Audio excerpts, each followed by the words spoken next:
2019에 이제 10월달 순서로 우리가 김정민 선생님 모셔서 이제 의료보험에 관한 얘기를 듣게 됐는데요. 또 중간에 김정민 선생님께서 경제적, 사회적 정보를 주셔가지고 서울복지재단 교육복지센터에 다른 또 교육지원 프로그램하고 연계가 됐어요, 오늘. 그래서 이따가 그 증빙 사진을 우리가 또 찍어야 됩니다. 네. 그렇게 하시고 또 내가 만드는 복지국가 하고 또 이제 세가스하고 늘상 이런 이제 복지운동을 하고 있었기 때문에 또 하나는 어린이병원제 추진연대에서 또 학습 모임의 하나로서 또 하게 됐고, 그러니까 서울복지재단도 연관이 있고 어린이병원제 추진연대 학습 모임도 연관이 있고 또 책마을 프로그램도 연관이 있고, 그래서 다 이렇게 모이게 됐습니다. 우리 사회복지사들과 일반 시민들이 어린이병원비 추진 운동을 지금 4년째 하고 있습니다. 근데 그러한 운동의 모든 이제 지혜와 또 힘을 주시고 계신 이제 김정명 선생님, 내만복 공동운영위원장이시고 또 그러신데, 사실 김정명 선생님이 안 계셨으면은 이런 운동을 우리는 시작도 잘 못했을 거예요. 그래서 일상 정말 감사한 생각을 갖고 있고, 네, 그럼 앞으로 모시고 우리가 공부를 같이 하도록 하겠습니다. 고맙습니다. 오늘 이제 제가 주로 말씀을 드리려고 하는 거는, 우리 제목은 원래 이제 병원비 걱정 없는 세상이라고 했는데, 이게 뭐 이 병원비 주제 가지고 논의할 수 있는 영역이 워낙 많아서 오늘은 이제 애초에 이제 이명묵 관장님도 요청을 하셨던 게 이제 민간의료보험, 사실 그 중에도 실손보험에 대해서 좀 이렇게 포커스를 말씀을 하셨는데, 좀 더 전반적으로 보험이라고 하는 게 일맥상통하는 맥락이 있거든요. 그거를 이제 중심으로 말씀을 드리겠습니다. 그러다 보니 이제 민간의료보험의 모든 것 했지만 실제 뭐 모든 거를 다룰 수는 사실은 없고요. 제가 이제 이 민간의료보험에 대해서 이제 본격적으로 이제 들여다본 지가 한 10여 년 정도가 사실은 좀 됐습니다. 근데 10년 동안 사실 저도 이제 민간의료보험을 분석하고 연구하고 또 이제 문제점들을 지적하고 이런 활동들을 굉장히 많이, 물론 뭐 최선을 다해서 한 것 같지는 않는데, 사실 아직 그 별로 크게 바뀐 건 별로 없는 것 같아요. 그리고 더더군다나 지금 가장 큰 문제는 사실 민간의료보험에 대해서 사실 들여다보고 연구하고 비판하는 이런 분들이 우리나라에 너무 적으세요. 그러니까 보험을 다루는 사람은 엄청나게 많죠. 보험을 관련한 보험 재무를 어떻게 보험 설계할지 뭐 대학 교수들도 있고 뭐 많은 직종들이 있고 또 이 보험을 판매하는 사람도 있고 뭐 수십만 명의 보험 설계사들이 항상 있죠. 근데 그런데도 불구하고 이걸 민간의료보험을 좀 비판적으로 들여다보는 사람들이 사실 별로 없습니다. 그러니까 뭐 저도 뭐 이렇게 이거를 완벽하게 다 들여다보고 보지는 못했지만, 사실 이제 비슷한 생각 가지고 민간의료보험에 대해서 좀 연구하시는 분들이 있으면 같이 커뮤니케이션도 하고 이제 서로 이제 의견도 주고 받고 자극도 받고 뭐 그렇게 할 텐데, 사실 그러지를 좀 못 하고 있는 게 좀 현재 한계인 것 같습니다. 어쨌든 제가 이제 그동안 이제 좀 많은 이제 이 민간의료보험 관련해서 강의도 하고 뭐 이랬던 내용들을 이제 여러 이제 좀 그 자료들을 좀 짜집게 했나? 사실 짜집기 한 거고요. 어제 저녁 열심히 3시간 동안 열심히 이제 짜집기 한 자료들을 제가 어쨌든 큰 틀에서 좀 말씀드려보겠습니다. 다음 슬라이드 좀 보시면 크게 이제 보험의 이해, 이게 저는 항상 이제 그동안 이제 보험 산업을 설명하고 민간의료보험 현황과 문제점 대안 이렇게 갔었는데, 오늘은 좀 이게 좀 3시간이나 되잖아요. 길어요. 길고 쥐가 날 수 있고요. 사실 보험이라는 걸 이해하려고 하면 사실 보험 상품을 실제로 들여다봐야 돼요. 들여다봐야지 돼서 일단은 보험이라는 게 도대체 무엇인지를 먼저 이렇게 실제 상품과 관련해서 제가 설명을 먼저 해드리고 그 다음에 쭉 좀 넘어가려고 그렇게 한번 준비를 해봤습니다. 다음. 이 보험은 사실 뭐 우리 건강보험도 보험이고요, 그렇죠? 건강보험도 보험이고 안보험, 뭐 민간의료보험 다 이런 게 사실은 보험이에요. 그러니까 좀 먼저 이제 제가 좀 고민을 그러니까 이런 고민을 좀 한번 해보자라 먼저 이 강의를 들어가기 전에 들어가면서 그냥 보험이라는 게 뭔가, 보험이라는 게 왜 필요한가, 이걸 한 번쯤 생각을 할 필요는 있어요. 그러니까 그래야지 이제 누군가가 보험 설계사가 주변에서 지인들이 권유하는 이 보험에 내가 가입할 것인지 말 것인지 이게 정말 나한테 필요한 건지 이를 판단을 할 수가 있어요. 근데 사실 대부분의 보험 가입자들이 이 보험이 정말 나한테 필요한가, 나에게 정말 나의 현재 위험을 해결해 줄 수 있을 것인가에 대한 고민들은 거의 없이 그냥 보험 계약을 체결을 하시게 되는 거죠. 근데 일단 보험이라고 하는 거는 기본적으로 성격을 이해를 좀 하실 필요는 있어요. 보험이라는 거는 기본적으로 이제 위험이 있어야죠. 위험이 없으면 보험을 가입할 필요가 사실은 없는 거죠. 그리고 보험이라고 하는 거는 사실은 혼자서 대처를 할 수가 없는 어떤 위험. 혼자서는 정말 대비가 불가능한 위험에 대해서 나랑 같은 처지에 있는 사람들이 같은 처지에 있는 사람들이 다수가 모여서 조금씩 십시일반으로 보험료를 걷어서 그 다음에 이제 혹시 모를 그 다음에 이제 위험 사고가 난 사람에게 이거를 몰아주는 개념이 보험이에요. 그러니까 어떤 나한테 내가 갖고 있는 위험이 있는데 이 위험을 나 혼자서는 감당을 못하지만 여럿이 있으면 감당할 수 있을 때 해결하는 방식, 그때 위험을 해결하는 방식이 사실은 보험이죠. 그러니까 보험이란 건 기본적으로 이런 원리를 가지고 있어요. 그래서 그러니까 때에 따라서는 그러니까 이런 원리로 저는 이제 앞으로 보험 상품들이나 이런 것들을 좀 들여다보고 그리고 어떤 방식으로 우리가 대응을 하는 것이 가장 합리적일까라는 거를 좀 생각해 볼 수 있는 기회를 좀 가졌으면 좋겠어요. 그래서 항상 보험의 원리하면 법칙이라고 나온 게 대수의 법칙이라는 개념이 나옵니다. 이건 뭐냐면 혼자서는 위험을 감당하지 못하지만 대수라는 게 다수가 모이면 많은 사람들이 모이면 해결이 되는 거라는 거죠. 그런 방식으로 이제 해결하는 방식을 보험이라고 얘기를 하고 그러면 우리가 흔히 이제 많은 보험이라는 얘기도 듣고 저축이라는 얘기도 듣잖아요. 보험과 저축은 어떤 차이가 있을까요? 근데 많은 사람들이 헷갈려요. 왜? 이 사이에 저축보험이 있어. 저축보험 때문에. 저축하고 보험하고 다를 텐데 또 저축보험이 있어요. 이게 굉장히 사람들을 헷갈리게 만들고 많은 사람들이 이 보험을 그래서 잘못 오해하고 계시는 게 저축 때문에 이제 개념이 헷갈려 버리는 거예요. 자, 보험은 아까 제가 말씀드렸잖아요. 혼자서 대비는 어려운 게 여러 사람들이 모여서 십시일반으로 재원을 만들어서 그 중에 그 집단에 혹시 이제 사고가 난 사람에게 다 전에 몰빵해주는 제도인 거예요. 그러면서 그 사람의 위험을 해결하는 거거든요. 저축은 그런 방식이 아니죠. 저축은 다수가 모이는 위험 구조가 아니에요. 그냥 나는 내 목돈을 모아서 은행에 맡기고 은행이든 어디에 맡기면 그 원금 가지고 차근차근 이자가 늘어나는 구조인 거죠. 보험이라고 하는 건 기본적으로 보험 사고를 목적으로 사고에 대한 대비이지만 저축은 아니에요. 보험은 항상 다수가 있어야 돼요. 다수가 있어야 되고 그 위험의 성격이라는 게 혼자서는 해결하지 못하고 여럿이 있어야만이 해결할 수 있는 것도 있어요. 근데 이제 보험과 저축이 다르죠. 그리고 목표가 보험은요.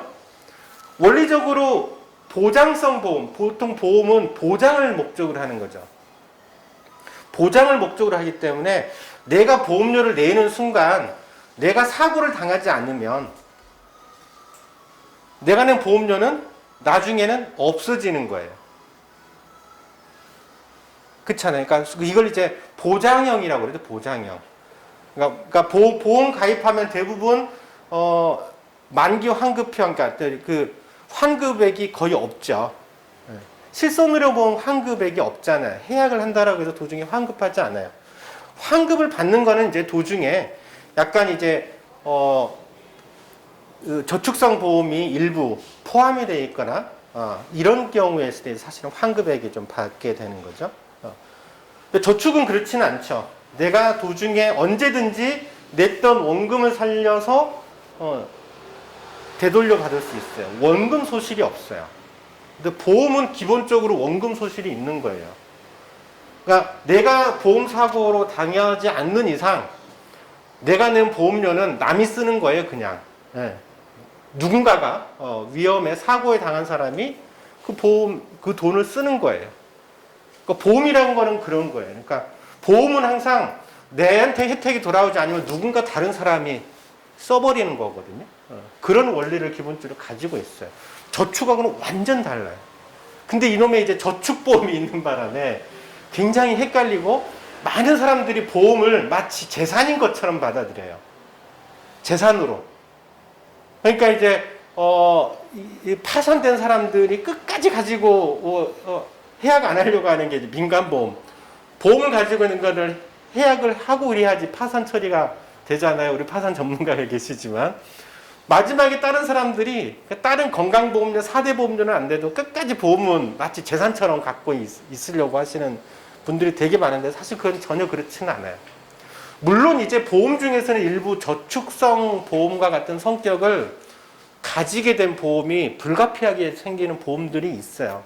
대표적으로 종신보험은 저축성의 요소를 갖고 있어요. 사실은. 이따가 조금 그 설명을 좀 해드릴게요. 어쨌든 보험이라는 건 기본적으로 개념은 이렇다라는 거고요. 그래서 이제 이런 이제 보험 원리를 좀 이해를 하시고 이제 보험 가입할 때는 항상 이게 나한테 꼭 필요한가? 이 필요한가? 라는 것들을 그리고 이 보험에 내가 왜 가입을 해야 되는 건가? 무엇을 목적으로 가입할 건가?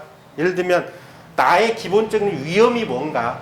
예를 들어서 병원비 문제가 의료비가 위험인가? 나의 걱정의 대상이 병원비인가? 아니면 나의 사망인가? 아니면 나의 소득 손실인가?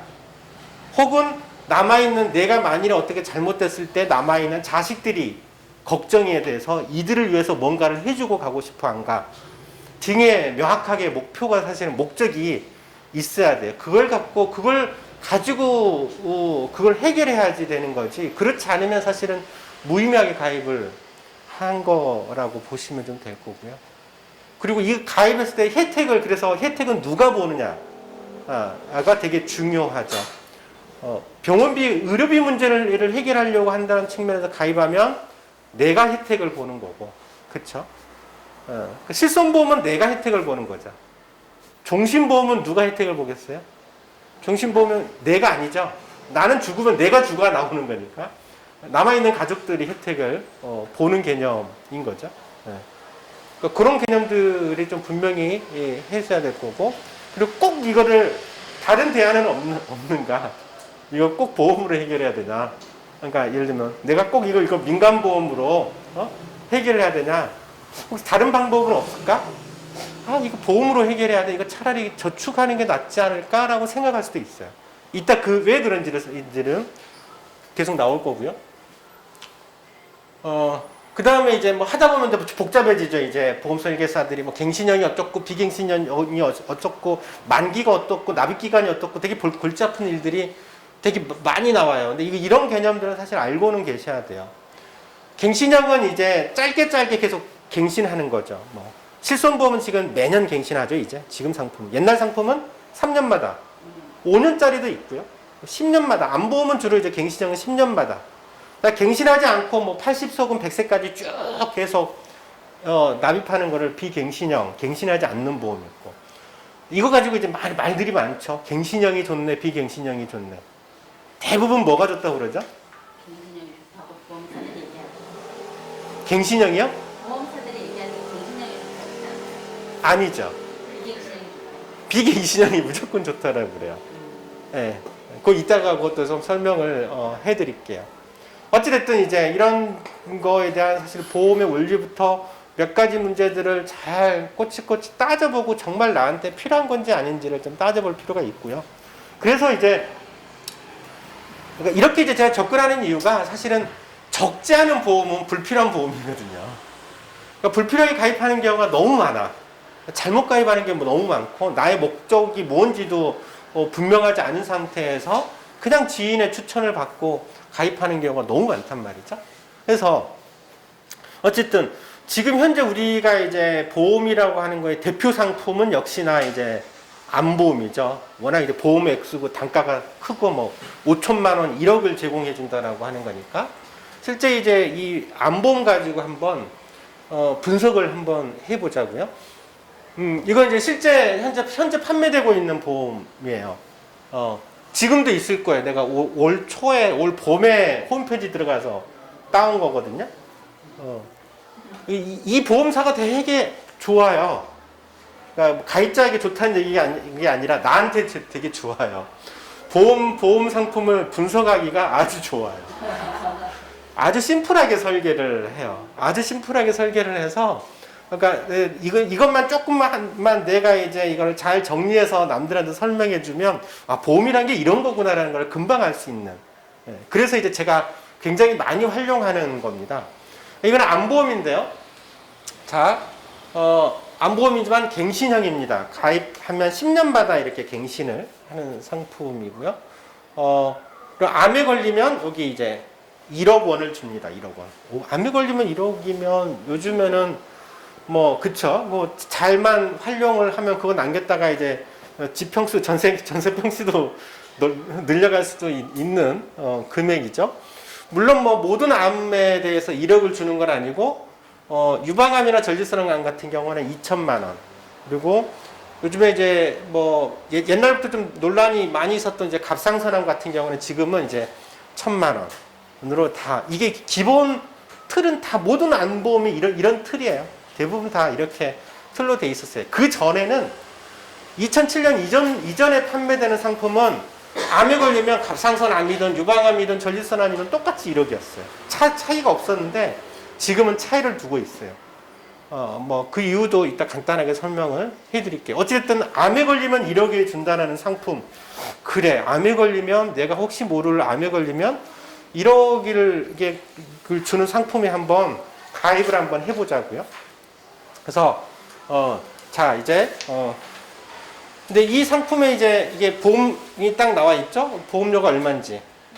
30세 남성이 가입하면 2만 원, 여성이 가입하면 2만 8천 원. 여성이 좀 더 젊었을 때는 좀 더 세요. 젊었을 때는 여성이 좀 더 암 발생이 좀 높아요. 왜냐면 갑상선암이나 유방암 이런 게 좀 젊었을 때 생기는 암이기 때문에 그래요. 그러니까 30세를 기준으로 한번 봅시다. 이제 딱 2만 원 떨어지니까 30세 남성이 이제 그래 내가 지금 30세인데 그래 적어도 뭐 여기서는 뭐 계속 갱신해서 100세까지 보장한다고 하지만 뭐 100세까지 살 마음은 없고 한 80세 정도까지는 암보험에 좀 해서 대비를 좀 해야 되겠다. 그러면 이 남성은 30세에 암보험에 가입하면 이제 첫 10년 동안은 매월 2만 원 내는 거죠. 그리고 10년 동안은 2만 원. 그러면 한 달에 2만 원씩이니까 1년이면 24만 원. 10년이면 240만 원이죠. 첫 10년은요. 240만 원만 내놓고 그 다음 10년 동안 내가 암에 걸리면 1억을 받아. 낸 거 대비 받는 게 압도적으로 받는 게 많잖아요. 괜찮아 보이죠. 근데 이제 또 10년이 지나면 이제 그때는 이제 갱신형이기 때문에 10년 후에 다시 갱신을 해. 근데 여기서 나와 있는 보험료는 거의 4만 원 정도 되죠. 딱 2배, 거의 2배죠. 4만 원이 돼요. 10년 후에는 4만 원. 그래도 40세부터 예를 들면 49세까지 또 10년 동안 4만 원씩 이기면 뭐 10년 해봐야 한 480만 원. 480만 원 내놓고 또 그 사이에 암에 걸리면 1억 원. 내는 것보다 받는 게 훨씬 또 많아 보인단 말이죠. 괜찮아 보여. 그렇죠? 40세. 근데 일단 80세까지 가야 되잖아요. 그럼 70세까지 갱신을 해야 돼. 50세가 되니까 또 2배가 좀 더 뛰네. 어찌됐든 이때부터는 조금 부담스러울 것 같긴 하지만 어찌됐든 이 보험 상품으로 80세까지 끌고 간다라고 치면 60세 한 번 더 갱신해야 되고 70세 한 번 더 갱신을 해야 되죠. 근데 이제 보험사가 여기까지 설명을 해줬으면 좋겠는데 이거는 안 보여주네. 그렇죠? 이거 보여주면 어떻게 되겠어요? 가입자들이 까무러치지. 얼마일지 그 얼마일까요? 이거를 이 상품은 아주 쉽게 알 수 있어요. 왜냐하면 이 상품은 요건 젊은 사람한테서 판매하는 상품이고요. 노인들한테는 똑같은 상품을 팔아요. 구조가 같아요. 보장금은 낮아. 보장금은 이제 1,000만 원으로 낮췄어요. 1억 원에서 10분의 1로 낮췄죠. 그러면 보험료도 10분의 1로 낮아질 거잖아요. 그렇죠? 보험료도 같이 10분의 1로 낮아질 거란 말이에요. 구조가 똑같아요. 1,000만 원, 요거는 200만 원, 요거는 이제 또 100만 원 이래서. 그래 놓고 61세에 이 보험의 보험료로는 뭐라고 나왔냐면 22,000원 내면 또 이것도 갱신형이니까 10년 동안 61세에 매월 2만 원 정도만 내면 이때 이제 물론 10년 동안 암에 걸리면 이때는 1,000만 원이겠죠. 근데 만일 앞에서 1억 원짜리로 계속 끌고 간다라고 하면 60세에는 얼마겠어요? 그렇죠. 22만 원이 되는 거죠. 한 달에 보험료가. 그 앞전에 50세에서는 87,000원이었잖아요. 갑자기 이제 87,000원 2배 이상 훨씬 한 3배 뛰어버리는 거예요. 그리고 70세가 되면 또 한 번, 80세까지 가야 되니까 한 번 또 갱신해야 한단 말이죠. 이때는 36,000원으로 돼 있기 때문에 1억 원짜리라고 하면 얼마예요? 한 달에 36만 원. 그러니까 나중에는 보험료가 엄청나게 세지는 거죠. 그래서 내가 한번 계산을 해봤어. 그냥 산수죠. 30세부터 매월 2만 원, 그 갱신할 때마다 이렇게 올라간다라고 해서 30세 남성이 80세까지, 만 80세까지 이 암보험으로 대비를 하려고 하다 보니까 총 내야 될 보험료가 남성은 8,900만 원이 되네요. 그렇죠? 여성은 다 합치니까 5,700만 원이 되는 거예요. 생각보다 많죠. 이거 그나마 그 전에 더 비쌌어요. 이거 좀 더 보험료 낮춰진 거예요. 작년, 재작년 팔던 거보다는 낮춰졌어요. 그럼 나는 한번 이제 계산을 해봐야죠. 야, 내가 30세부터 80세까지 이 보험으로 암보험에 1억 원 준다고 하는 상품에 분명히 괜찮아 보이는데 이때까지 계속 갱신하면서 보험료를 내야 될 보험료 총액이 8,900이라고? 이건 암에 걸렸을 때 받는 비용하고 받는 보험금하고 차이가 없잖아요. 이자를 생각을 해보면, 그쵸. 미리 이건 내는 거잖아. 근데 그러면 계산을 해봐야 돼. 그럼 내가 혹시 30세에서 80세까지 살았을 때 평균 암에 걸릴 발생률을 알고 있을 필요가 있어요. 그러면 이제 합리적인가, 이 상품이 아닌가라 판단이 되겠죠. 근데 현재 이제 그 통계청은 아니고 국립암센터에서 거기에서 이제 암 정책들을 하는데요. 거기에서 현재 암 발생률이 남성이 39%예요. 이 남성이 평생 발생률이라는 게 태어나서 이 남성이 80세까지 살았을 때 어떤 암이든 상관없이 암에 걸릴 확률은 39%야. 그러니까 40%라고 하죠. 40%. 여성은 이제 30% 더 암 발생률이 전체적으로 낮아요. 젊었을 때는 여성이 좀 높지만. 왜냐하면 담배를 안 피워서 그래. 남자들은 담배 피우는 게 굉장히 크게 많이 기여를 하거든요. 그러니까 이제 보험료가 상대적으로 총 보험료는 낮아지겠죠. 그러면 잘 생각을 해보세요. 내가 암에 걸릴 확률은 물론 앞에 거 0세부터 또 29세까지도 발생률이 있지만 그건 빼버리고 어찌됐든 30세에서 평생 80세까지 암 발생률이 40%라고 하면 쉽게 얘기하면 60% 확률로는 나는 암에 안 걸린다는 얘기죠. 60% 확률로는 암에 안 걸려요. 그럼 암에 내가 안 걸려서 최종까지 끌고 갔는데 암에 안 걸렸어. 이 보험료는 돌려받나? 한 푼도 못 돌려받아요. 이건 순수 보장형이거든요. 한 푼도 못 돌려받아. 그러니까 60% 확률로는 내가 이 보험료를 거의 토탈 9천만 원의 보험료를 내놓고 그냥 보험사 좋은 일만 시키는 거죠. 나는 한 푼도 못 돌려받아. 내가 근데 손해를 안 보려고 하면 어떻게 해야 돼? 암에 걸려야죠. 암에 걸려야 되죠. 어쨌든 그래서 암에 안 걸린다라고 하면 나는 속이 엄청나게 쓰리죠. 그렇죠? 이게 사실은 원금 이자까지 따지면 실제로는 1억을 더 낸 거예요. 근데 그걸 날린 거군. 60% 확률로는 1억에 넘는 돈을 난 날려. 그래서 나는 무조건 손해를 안 보려고 하면 쉽게 얘기하면 암에 걸려야 돼. 근데 암에 걸린다고 나한테 유리한가, 나한테 혜택이 있을 것인가 또 다른 문제예요. 한 번 더 따져봐야 돼요. 하필이면 내가 암에 걸렸어. 암에 걸리는데 70세 후반에 걸리면 앞에서 자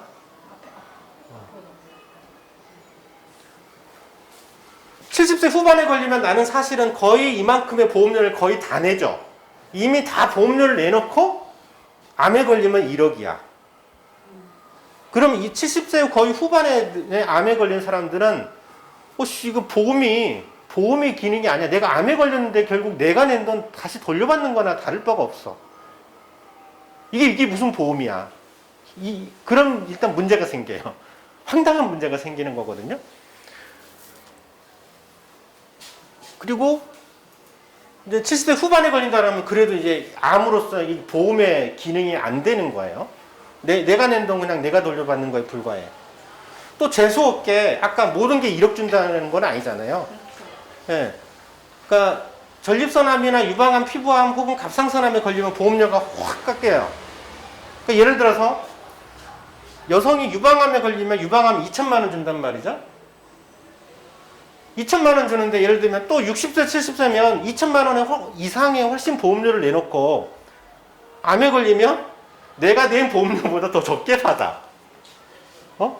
그렇잖아요. 갑상선암에 걸리면 또 1,000만 원밖에 못 받고 그냥 끝나버린단 말이죠.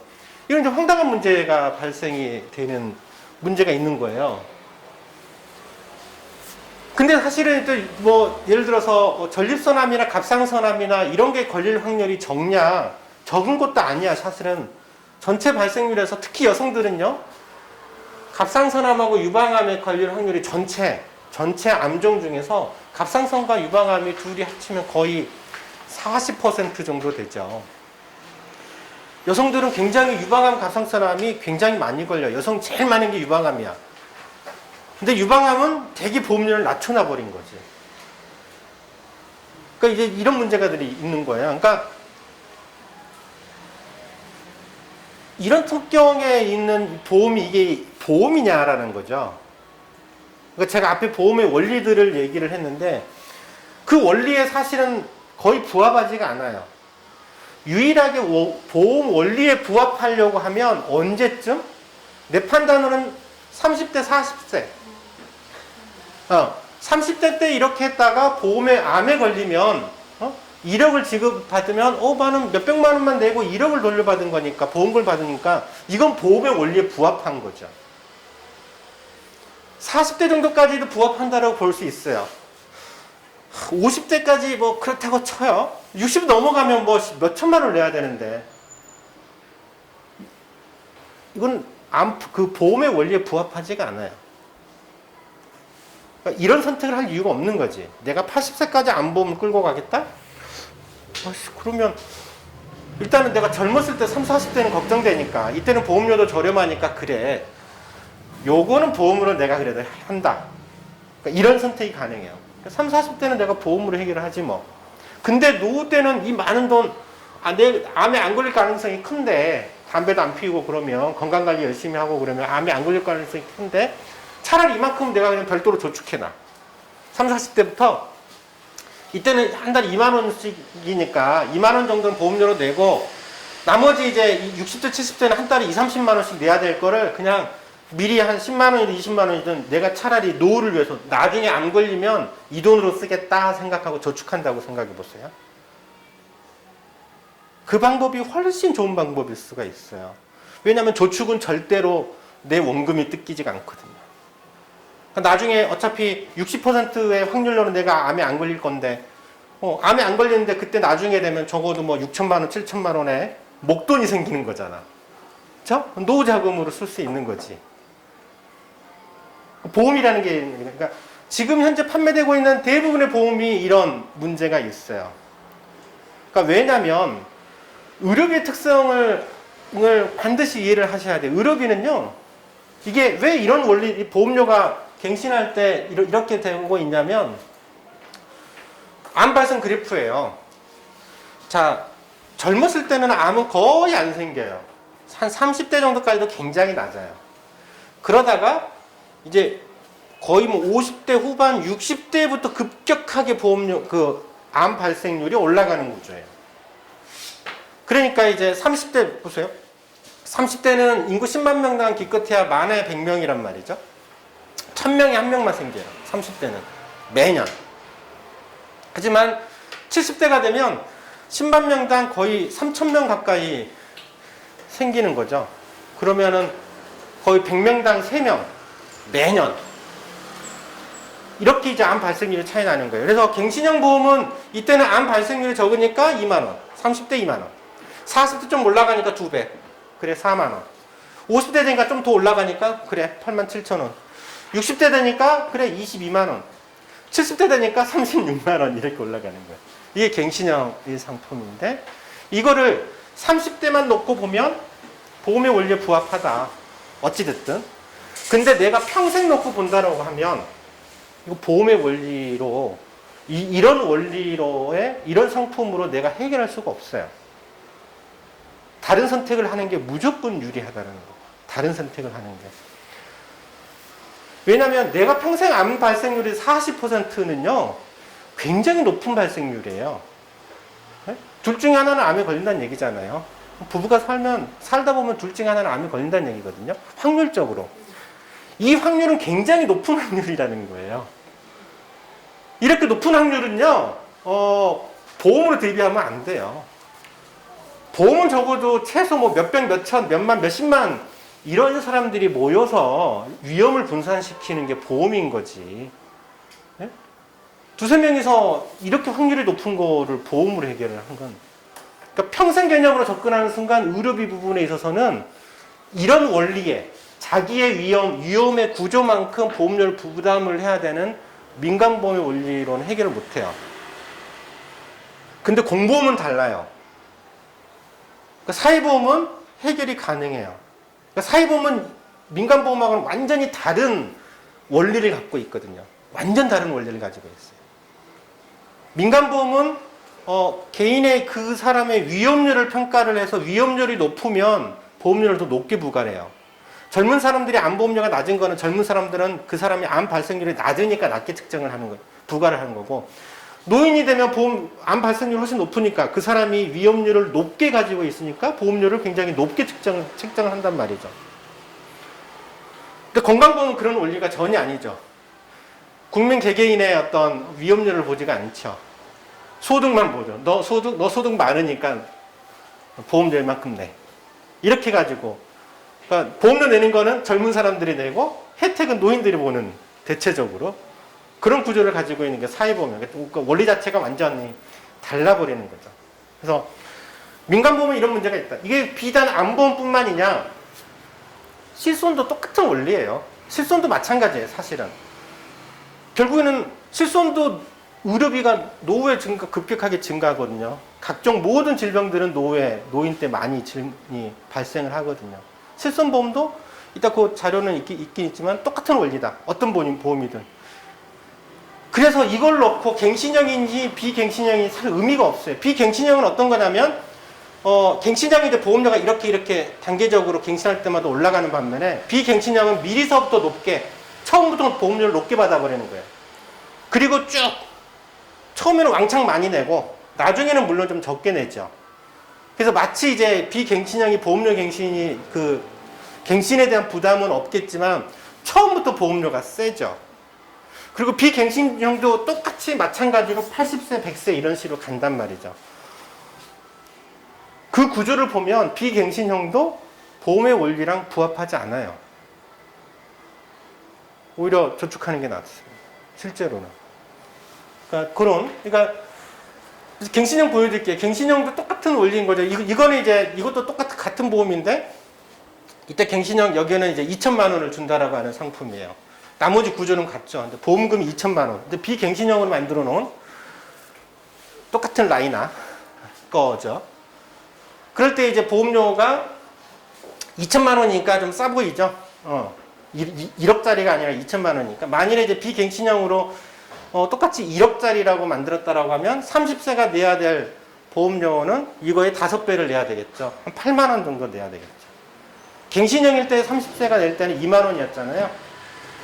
근데 비갱신형으로 이걸 1억짜리라고 하면 8만 원을 80세까지 내야 되는 거지. 30세부터 80세까지 8만 원을 내야 되는 거예요. 비갱신형은. 나중에 가입하면 가입할수록 내야 될 보험료는 당연히 많아지겠죠. 50세에 가입하면 이건 2천만 원짜리니까 1억짜리라고 하면 5, 4, 20 매달 20만 원씩을 내야 돼요. 비갱신형은. 비갱신이 좋을 이유가 하나도 없어요. 물론 이제 계산을 해보면 총 내야 될 보험료는 비갱신형이 좀 더 저렴한 건 사실이에요. 왜냐하면 보험사는 미리 많이 걷잖아요. 미리 보험료를 걷기 때문에 예정 이율만큼 보험사는 이거 가지고 어차피 돈놀이를 할 거니까 이자를 굴리니까 최소 이자 수입이 있잖아요. 네. 그러니까 그만큼을 좀 깎아주는 개념인 거지 갱신형이든 비갱신형이든 똑같아요. 사실은 별 차이가 없어요. 근데 갱신형이든 비갱신형이든 보험의 원리로 따지면 저는 갱신형이 훨씬 좋은 보험이라고 봐요. 갱신형을 가입하되 젊었을 때만 커버하는 거예요. 젊었을 때. 노후까지 가면 보험의 원리가 깨진다라고 저는 생각해요. 노후까지는. 근데 30, 40대는 젊고 건강하고 가족을 부양해야 되지만 혹시 만일에 확률은 굉장히 낮지만 큰 병이라도 걸리게 되면 굉장히 타격이 크잖아요. 그렇죠? 그럴 때 이제 의미가 있는 거지. 그런 정도 커버해주면 되는 거예요. 이런 이제 비갱신형 이런 게 전형적인 게 종신보험이 이거하고 똑같잖아요. 종신보험 원리가. 종신보험이 20세인가 30세, 20세 기준인가요? 30세 기준인가? 매달 20만 원씩 20년을 내놓으면 20년 동안 4,800만 원이죠. 이렇게 내놓고 나중에 이제 죽으면 언제 죽든지 자살만 하지 않으면 죽고 나면 1억을 주는 상품이거든요. 또 보험회사는 젊었을 때 이거를 미리 4,800만 원을 미리 걷어놓은 다음에 언제 줘요? 그 사람이 죽을 때. 죽을 때는 대부분 80세 후에 죽기 때문에 보험사는 그걸 가지고 최소 30년, 40년 동안 돈을 굴리죠. 네. 그리고 1억을 줘. 그때 그래서 40년, 50년 후에 1억 원의 가치는 이제 돈의 가치도 확 떨어져요. 실제적으로. 돈의 가치도 반영할 필요가 있어요. 이 1억이 지금의 1억하고 내가 죽을 때 80세 전후의 1억하고는 완전 다르거든요. 그때 돈의 가치는 물가 인상률 반영하면 뭐 3, 4천만 원밖에 또 안 돼요. 그래서 종신보험도 똑같은 원리로 이를 가지고 있다라고 생각을 해요. 그래서 사실은 종신보험도 저는 보험의 원리에 부합하는 상품은 아니라고 생각해요. 근데 굳이 정말 내가 만일에 사고나 질병 때문에 죽게 됐을 때 가족에게 진짜 이렇게 뭔가를 혜택을 주겠다라고 하면 사실은 종신보험보다는 정기보험이 훨씬 나아요. 근데 정기보험은 앞에 30, 40대까지만 커버해. 이때만 이제 30, 40, 물론 보험 기간에 따라 다르지만 젊었을 때 죽으면 이제 그때는 보험료가 훨씬 세죠. 막 3억, 5억 이렇게 주죠. 하지만 그때까지 죽지 않고 생존해버리면 그 보험료는 나는 한 번도 못 돌려받아. 대신에 보험료는 매달 내야 될 보험료는 좀 저렴한 효과가 있죠. 그 보험의 원리로 보면 생명보험 같은 사망보험 같은 경우에도 종신보험보다는 사실 저는 정기보험이 훨씬 더 낫다라고는 생각을 합니다. 그래서 이런 이제 원리들이 가지고 있다라는 게 가장 기본적으로 거의 대부분의 보험에 관통하고 있는 원리라고 좀 보시면 될 것 같습니다. 그래서 갱신 비갱신 차이 없다. 네, 별로 없다. 그래서 이제 이런 게 있죠. 보험의 원리에 부합하는 거 좀 설명을 했으니까 한번 읽어보시면 될 거고요. 그리고 이제 보험은 항상 사업비가 있죠. 내가 낸 돈이 전부 다 그 가입자 보험금 지급에 쓰여지는 건 아니죠. 항상 사업비를 떼죠. 사업비를 떼고요. 그리고 나머지 위험보험료로 해가지고 이제 지급을 해주는 거죠. 그래서 보험사들은 그래서 항상 이제 남겨먹는 구조가 딱 보여요. 일단 사업비에서 남겨먹죠.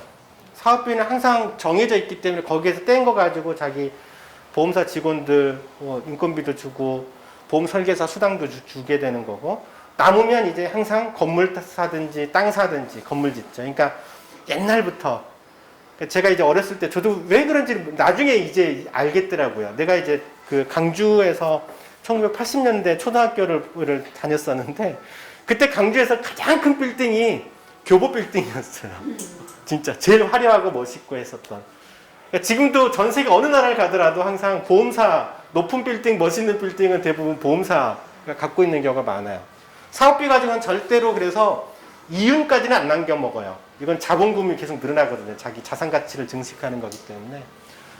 보험사들 주기로 남겨 먹는 이유는 이제 위험보험료. 그러니까 원래 지급할 거라고 예측된 거에서 적게 지급되면 보험사들은 거기에 남아있는 거는 이익으로, 이윤으로 이제 돼서 주주들 배당도 하고 이렇게 되는 거죠. 그리고 저축보험료, 그러니까 저축이나 이런 성격도 있기 때문에 있는 보험료 가지고는 이제 예정 이율보다 더 많이 돈을 잘 굴리면 그 차익만큼 또 그 보험사가 이익을 남는 구조라고 좀 보시면 될 것 같습니다. 그래서 그 전에 그림에서 마지막 손익 그림에서 네. 2차, B차 그 무슨 말이에요? 이건 이제 진짜 차이. 이자 차익이라는 거예요. 네. 이자 차익에서 남겨먹고 손익, 그 보험사의 손익 구조가 사업비, B는 사업비라는 게 사업비고요. 이율의 2차이고요. 위험률 차. 네, 그렇게 보시면 됩니다. 그래서 이제 요거는 이제 사업비 비율은 제가 추정하고 있는 거고 대체적으로 맞습니다. 저축보험 같은 경우는 많이 가입하는데 저축보험이 한 5에서 10%의 사업비이고요. 그 다음에 실손보험은 한 10에서 20% 정도를 사업비로 측정을 하고 있고요. 종신보험이 한 25% 정도라고 보시면 됩니다. 암보험은 높고요. CI보험은 어마어마하게 높습니다.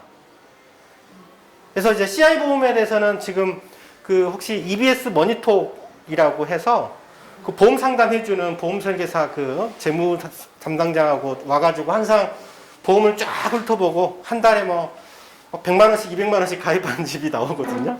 보험도 막 10개씩 가입한 사람들 하면 항상 CI보험은 정리하라고 그러죠. 사업비가 너무 많아요.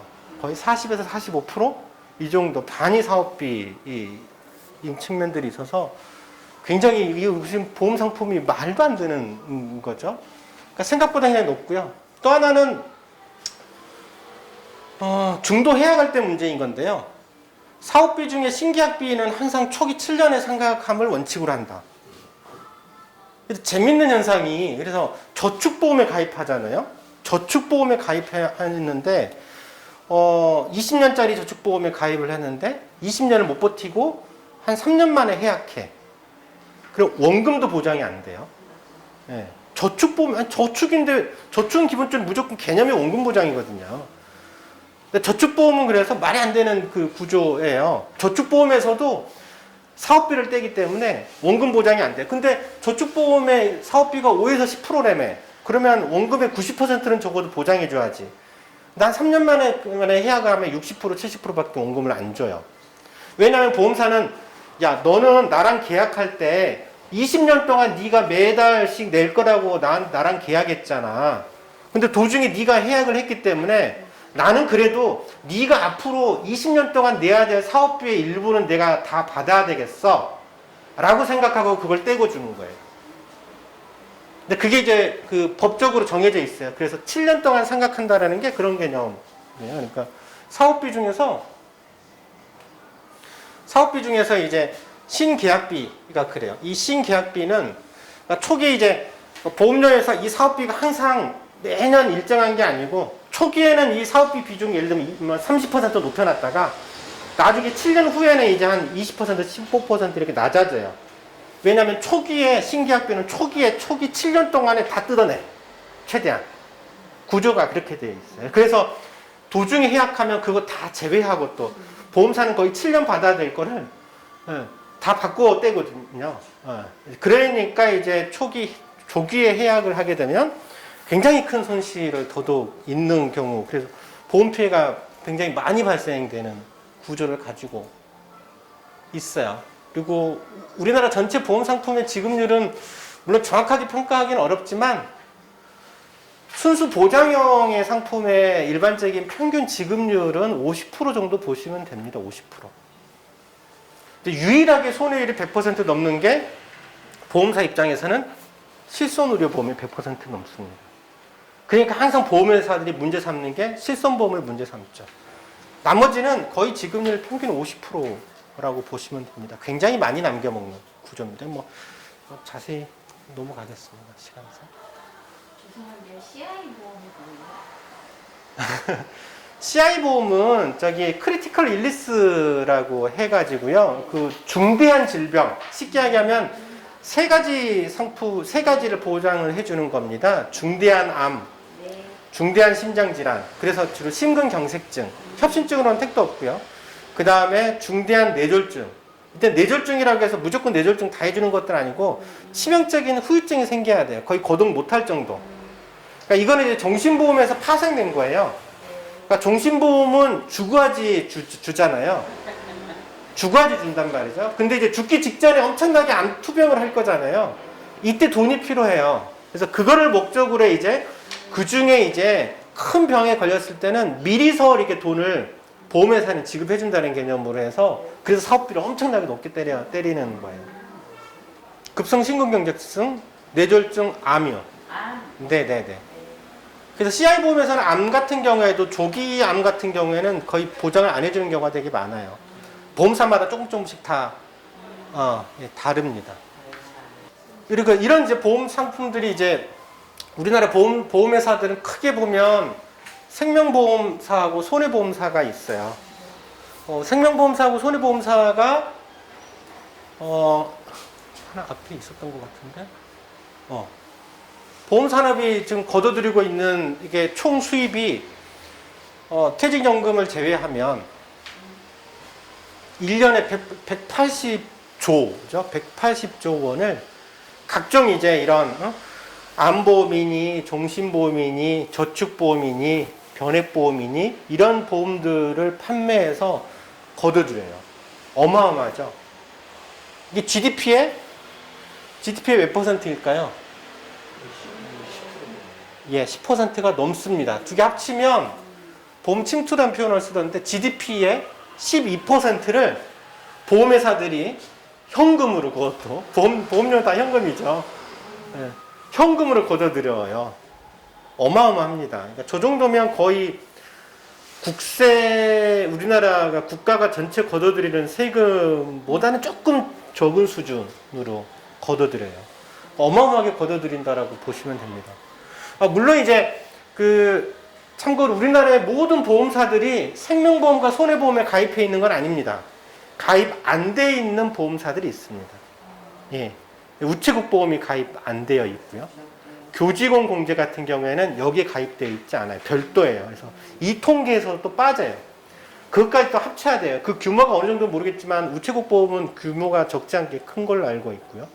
교직원 공제도 사실은 굉장히 커요. 예. 그거는 이제 여기 이 생명보험사, 손해보험사에 소속은 안 돼 있어요.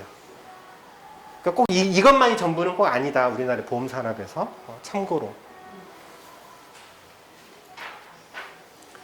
이게 이제 이런 이제 엄청난 보험산업이 우리나라의 GDP의 12%에 이르는 보험료 수입을 걷어가는데 특히 이제 물론 어느 나라든지 보험산업은 발달은 잘 되어 있어요. 자본의 꽃은 역시 금융이잖아요. 금융이기 때문에 옛날에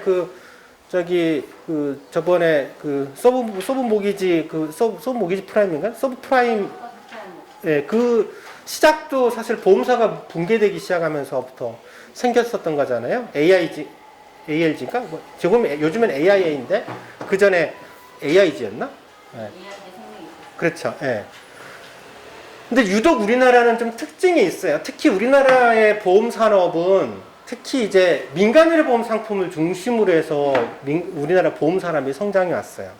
실제적으로. 그러니까 자본주의에서 이제 자본 어떤 투자라든지 이런 쪽에 이라기보다는 우리나라는 전통적으로 민간의료 보험이 굉장히 크게 초기부터 자리 잡고 있었던 거죠. 그러다 보니까 우리나라처럼 소위 민간의료보험이 활성화된 나라가 없어요. 실손보험부터 시작해서 암보험, 각종 질병보험, 온갖 보험이 치아보험부터 시작해가지고 정말 듣도 보지도 못한 보험들이 굉장히 많고요. 1년에 쏟아지는 보험 상품들이 수천 개가 쏟아지고 있거든요. 그러니까 그만큼 우리나라는 보험 산업에서 특히 이제 민간의료보험이 차지하고 있는 게 좀 크고 이게 이제 역사적으로 좀 보면 그런 게 있어요. 그러니까 서구 유럽 같은 경우에는 복지국가에서 주로 이제 의료 보장을 완전히 이제 거의 국가가 책임지는 방식으로 탄탄한 이제 의료 보장 제도를, 보편적 의료 보장 제도를 갖춘 게 다 전후잖아. 2차 세계대전 이후에 다 갖췄어요. 그러니까 자본에서 시장 영역에서 이 의료 상품을 하려고 하기 전에 이미 국가가 영역을 딱 차지하고 있었던 거예요. 그러니까 국민들은 대부분 의료 문제들은 국가 시스템에서 해결을 했었던 거지. 그러니까 시장으로 해결할 필요가 없었던 거지. 근데 우리나라는 처음 사회보험, 건강보험이, 그러니까 의료보험이 처음으로 시작된 게 1975년인가 그래요. 처음 시작한 게 75년. 그리고 이제 전 국민으로 확대된 게 89년이었죠. 89년에 이제 지역가입자들도 이제 보험이 시작하면서 89년이었던 거죠. 굉장히 늦었던 거죠.